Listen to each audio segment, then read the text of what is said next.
Welcome to the Cannacurio podcast powered by Cannabis Media. I'm your host, Ed Keating.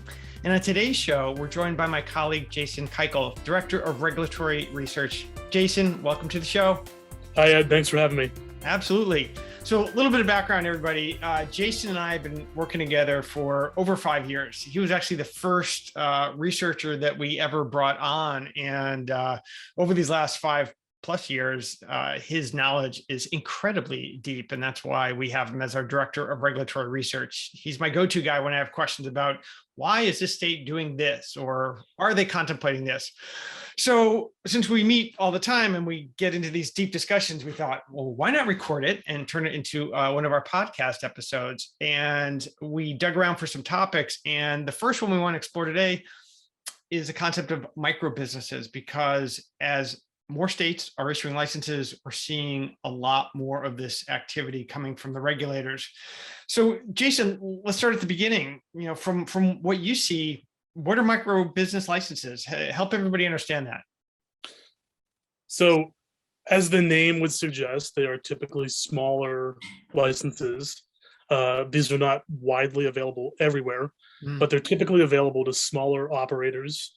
Usually, what defines small includes the canopy size, right? Either a limited plant count range or a limited canopy maximum defined by square footage.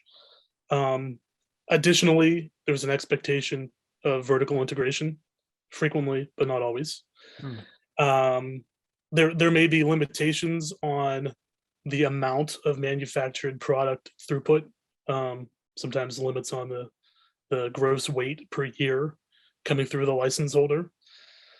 And then in limited cases, there are also limits on the number of employees that might be working at the facility, and also corporate hierarchy relationships, where if you own a micro business in a given state, you may be prohibited from owning other cultivation licenses, other cannabis licenses in general, or maybe you might be prohibited from owning licenses in other states as well. Interesting. So they come with what sounds to be some limitations to really manage their size and scope so that they don't turn into the next MSO in a state or a giant single state operator. Certainly, yes. Got it. So with that in mind, and given those constraints, who typically applies for them? Like, does it appeal to a certain type of people who only have so much capital to invest, or, who's going to line up for these? Yeah, limited capital is certainly a challenge and opportunity that's presented for some of these applicants. These are most frequently mom and pop type operators. Using mom and pop kind of broadly, could be a small group of friends, maybe a former cooperative or caregiver group, depending on the legacy and the history of the state, particularly if it was in medical cannabis in the past. But again, based on those corporate limitations, it's typically somebody who's interested in having one location, vertically integrated, almost a farm to table of cannabis.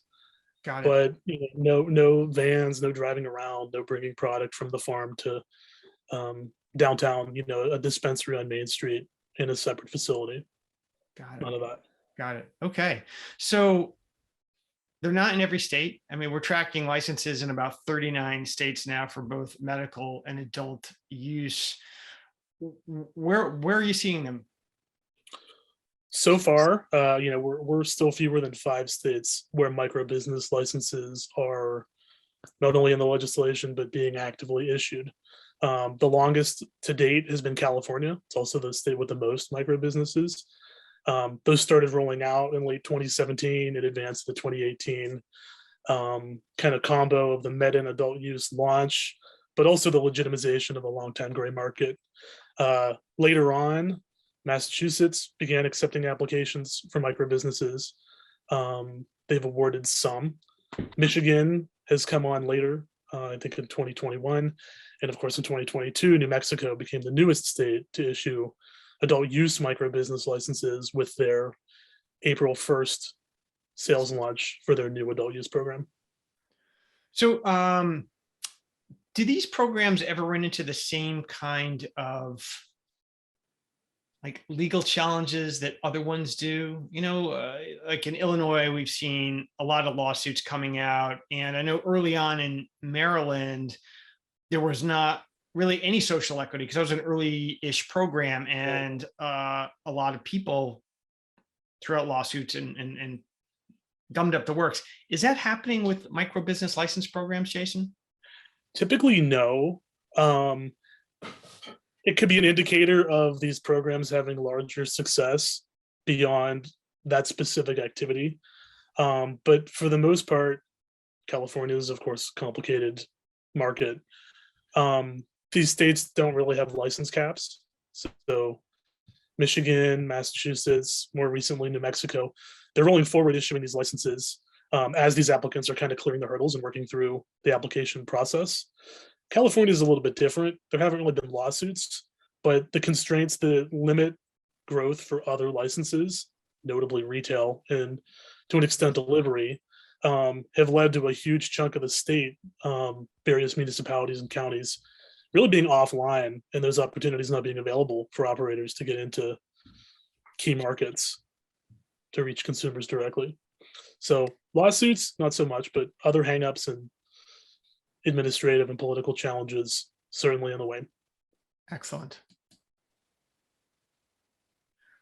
So luckily, there aren't lawsuits everywhere, and these programs are successful. But what about the tariff to get in? How are the fees different? Because I know here in Connecticut, which is rolling out their programs, they have a rather complex web of fees. And I'm curious what you've seen in your research, Jason, in terms of how these established states have done it. Sure, these fees typically vary. Some of these states have a range of fees for different activities. One thing that's important to keep in mind is if you're going to apply for a micro business that has a range of activities included, or you're working with a regulator to say, hey, I plan on undertaking the following, you're going to be seeing a fee reduction or a lowering in the amount you're going to pay due to the consolidation of activities on one license. So, for example, California, your initial fee is around $1,000. California, of course, your renewal fee and your taxes do fit into this. It's based on a percentage of sales. So, when I did my research for California, your renewal could range between $5,000 per year and $300,000 per year, which is, for anybody who talks California, that number is not very shocking. And certainly, if you were a higher class sole cultivator license, you could be paying a similar amount or much more than that based on what you're selling. Wow. Elsewhere, Massachusetts, it's only $300 to get in, and Michigan, it's $8,000. But again, those annual renewal fees vary, and those are kind of scaled down compared to if you were to pay for vertically integrating, but at a higher scale. So the other thing is you could be paying much more in Michigan for 10 or 15 Class C licenses based on the plant counts. There are other fees, of course, other expenses and risks involved. So these kind of operate separately from the reality of the fee schedule in some of these states. Well, and I think the other part, and this is something that we've been talking about every week for the last 5+ years, is every state is their own sovereign nation. They all come up with their own rules and regulations. And, the thing that I think we want to point out is that we know that there are a few people who are going down the micro business route and trying to pick a state to go in. Most people are doing it in a state they live in. Nobody's deciding, gee, should I do it in Michigan or California? Either way, it's still interesting to see how variable these fees are to begin these businesses, and it does impact entrepreneurs in a very direct way. And so very good, very good. So let's take a look at some of these programs. We've got the Cannabis Media Database. We've been capturing these licenses for a while. I think we're somewhere close to like 450 across the country, give or take, with probably more on the way. What does the leaderboard look like from where you sit? Sure. Jumping in, looking at each of these states and kind of comparing and contrasting. California is really blazing the path forward with over 340 of these. looking back to their transition from an unregulated gray market for medical, jumping over to regulating both medical and an adult use rollout on the same day, and they're still figuring out what's happening in their wake. Nearly 5 years in, that's an interesting market, and that's why I think we've seen so many in California. There were a lot of caregivers and compassionate cooperative groups going back nearly 25 years with the dawn of Prop 215. These turned into businesses. Some of them expanded, kind of turned into Harborside and some other major players that are now expanding in California, or they've expanded into other states, are on the trajectory to being MSOs. Some of those folks obviously did not become micro businesses, but there were other legacy operators that pivoted to say, hey, I want to apply for one license, tack up one, PDF from the Bureau of Cannabis Control on my wall, print out one license, but they're limited notably with their square footage for their canopy. So continuing into California, the canopy size limited 10,000 square feet. You're also limited to certain kinds of manufacturing. You can't be using butane or other volatile substances that might be a little more risky. So that's something that would be happening at a larger facility, maybe manufacturing only or offsite somewhere else, not near retail sales, not near the sales floor.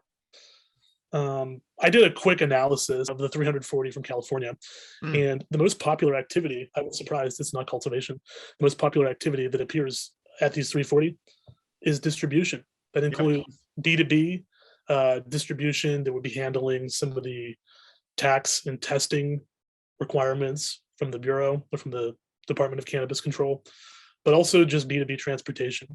So some of these micro businesses they may be receiving product from other entities, not only their own product, and shipping it out the door.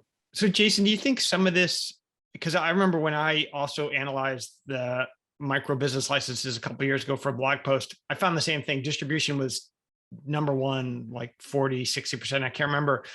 Sure. But I wonder if that's because in other states, using the Jason term, distribution is implied. In California, it's not, it's explicit. So they kind of had to check that box whether they wanted to or not, because the rule is of the 7 permitted activities, 6, 7, you have to choose at least 3. And maybe distribution's kind of a gimme. I mean, not everybody's doing it, but a lot are. Do you think that comes into play? Yeah, I think that more entities have checked off distribution than are probably making the drive from LA to Palm Springs every day, something like that, between other entities and other licenses. Beyond distribution, around 200 are operating cultivation.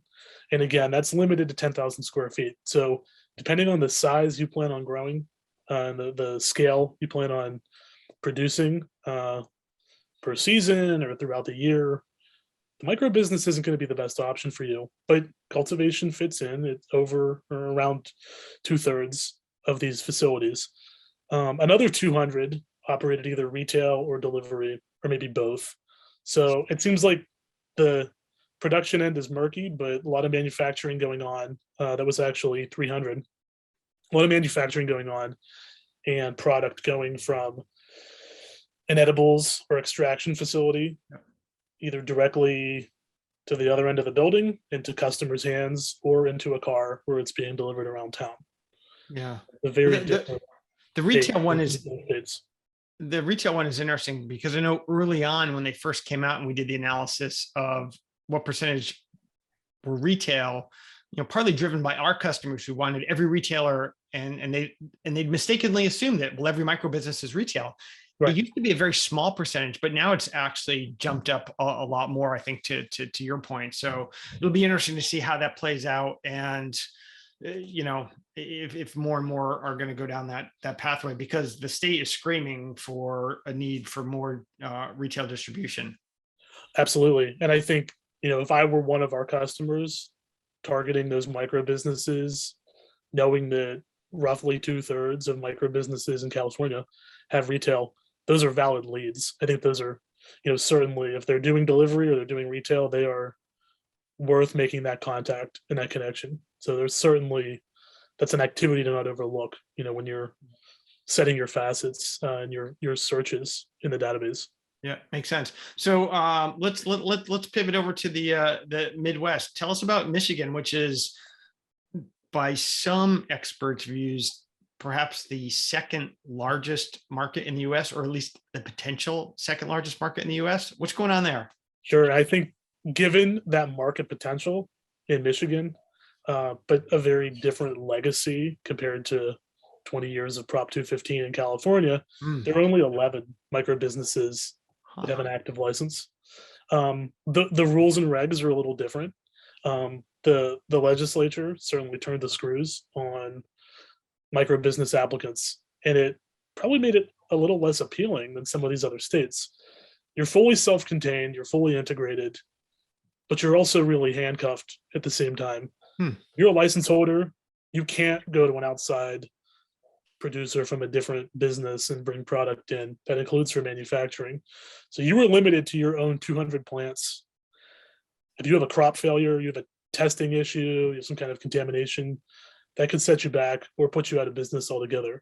Right. So those 11 are carrying a lot more risk than a lot of the other facilities that we're seeing in Michigan, or they're carrying risk in different ways. I mean, it's like every day is make or break if you're a micro business in Michigan.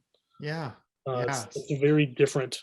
Um, but also, kind of beyond that, you can't interact with other firms. So your competition appears in different ways. Are you competing with the other micro businesses or with other retailers or with other producers, or are you competing with everybody at the same time? That's something to consider. You were thinking about becoming a micro business applicant in Michigan. Well, yeah, and it's a fascinating case study of how regulators try and regulate a market. We'll figure this out. We won't let these people interact at all because why? I mean, that doesn't seem to be a great way to build up an industry. And as you pointed out, from a competitive standpoint, it can be just very hard to figure out who you're actually competing against. So I wonder what happened in that licensing discussion meeting is in terms of how they decided that was the way to go. So Yeah. I don't see this number reaching very high in Michigan in the yeah. coming quarters and years.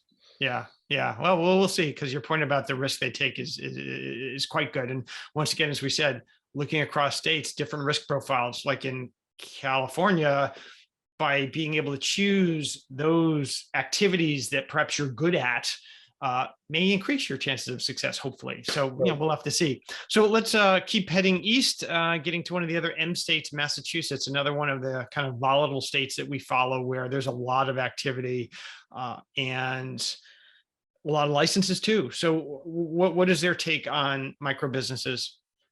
Massachusetts is in a rather unique spot. Again, similar to Michigan, the regulator made an effort to define the market.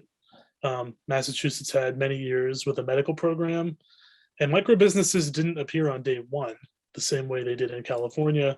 Oh. And we'll get to New Mexico and talk about those in a minute. But the co-location here is a tier 1 cultivation, which is limited to 5,000 square feet. Hmm. So as far as the square footage limits, that's the lowest state. At the same time, you can also be a product manufacturer, and you're also limited to 2,000 pounds of product produced per year. So, if you're producing very productively with the 5,000 square feet you've got, this might not be the best fit for you with this license. Yeah. And you're also prohibited from having a retail store, which is very different than these other states. But more recently, you are able to jump into delivery. They kind of had the first opportunity within the state and kind of with the social equity rollout. So again, that's a risk and that's a challenge. If you are a prospective micro business owner or applicant and you're envisioning a concept for your facility, again, I'll use the phrase farm to table. Maybe we need to hear that more in cannabis. I don't know. You're missing out on that table. You're missing out on that sales in the store, part of the experience. Come visit us at our farm, come visit us at our facility.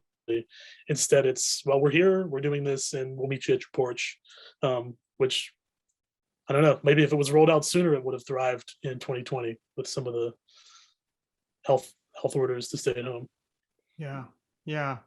And in terms of some of the opportunities that may occur, I think you pointed out in Massachusetts, there may be ways for these license holders to partner with consumption establishments. Is that something that's happening yet, or is it going to happen someday? Consumption is probably another 6 to 8 months out. I know the commission has been discussing it, but the way the rules are set up, micro business owners, similar to Michigan, you're not able to own any other license, but you can be a backer and be involved with social equity oriented Oh, consumption lounges. I know the rules are not completely finalized on that front yet for Mass. We'll be doing a future podcast on consumption lodges, so we'll maybe have an answer by then. But they're really they're more limiting opportunities in Massachusetts with the ownership restrictions, similar to Michigan. got it.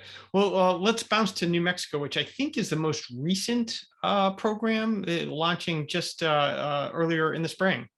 Yeah, so they've only been at it for a few months, and some of these facilities may not be completely up and running. As we've noticed, an active license doesn't necessarily equate to an operational business. Right. That's a tricky one to count sometimes. But recently, at the beginning of the month, New Mexico crossed the 100th business license issued. So that they jumped from not being on the map to being in second place in very short time. And New Mexico's licenses actually include two subsets with a 200 plant cap. So far, the only subset that has been issued is the cannabis producer microbusiness. So that really is just a smaller cultivation license akin to the state's larger producer license that's a little bit more widely available. What's coming down the road, we haven't seen any yet, is the integrated cannabis microbusiness. Again, 200 plants, but that also enables the license holder to manufacture cannabis products, get involved in distribution, and operate one retail establishment. And that retail establishment doesn't have to be co-located. So that could be down the street, part of the same facility, perhaps. But beyond that, similar to California, the courier permission is included. So they can be selling cannabis not only to adult use customers, but also medical patients, perhaps under 21, and their caregivers, and they can be delivering to their door. So that's a pretty liberal Yeah. take. And Sounds like a powerful scheme compared to the others in terms of lacking limitations. I mean, none have been issued yet, but when they are, it seems very entrepreneur friendly. Absolutely. Yeah, definitely a provision to promote small business.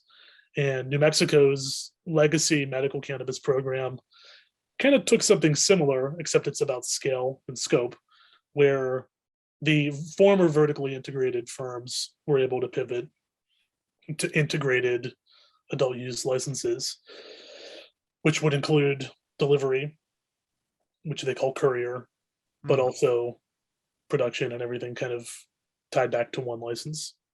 So it's a scale issue. And also talking about how unique New Mexico is, you've also pointed out that the state has actually taken a role in financing some of these businesses. Is that right? Absolutely. I believe this to be the first in the country. There have been some other social equity programs where cities and municipalities do make grant money or microloans available, but New Mexico, through a state finance agency, is being a little bit more generous, making available loans ranging from 50 to 150,000, and they're actually authorized by law to go up to 250,000. So if you're a prospective entrepreneur who really wants to get in New Mexico, that's a great opportunity to get a little bit of help from the state. And that is tied to some of the other social equity provisions that were discussed at length in last year's special legislative session to get this done. So looking at the points of differentiation in terms of how these licenses came to be, why they exist, why do states embark on these schemes, it appears that there were different drivers in different states. I mean, a lot of what cannabis media does when we work with our clients is they're often after the big three of the value chain: the growers, the manufacturers, the stores. And here we've got these more nuanced, kind of messy, choose your own adventure kind of license schemes. So as you've looked across the handful of states that are doing it, what were the drivers, and how did they come to be in terms of becoming a type of license that an entrepreneur would have the choice to go after? Sure. I think that the more recent history, kind of post 2016 for the industry, that already feels like an eon or two for those of us who are in the industry looking at the data daily. There were so many lessons learned from that first generation of states that pivoted to adult use early. Thinking back, Colorado, Alaska, Oregon, to an extent, Washington, there were a handful of states where it was relatively easy and relatively inexpensive to get a license. It was pretty terrible, pretty complicated at the time, but in retrospect, kind of when you're comparing to California, I guess a lot of other places are much easier. But I think there were a lot of lessons learned, a lot of the stakeholders that were involved Uh-huh. in helping make that public policy hop from medical to adult use. And they were looking at the taxes, the fees, the application, what people were doing at one location. And they realized we need to make this vertical integration at a small scale available. Again, think about mom and pop, smaller family operators. Some of these folks in California are outdoors. They might be on a farm with other crops, not just cannabis. Mm. So some of the lessons learned as they were implementing voter approved measures where the legislators and the people, they had their input before the ballot.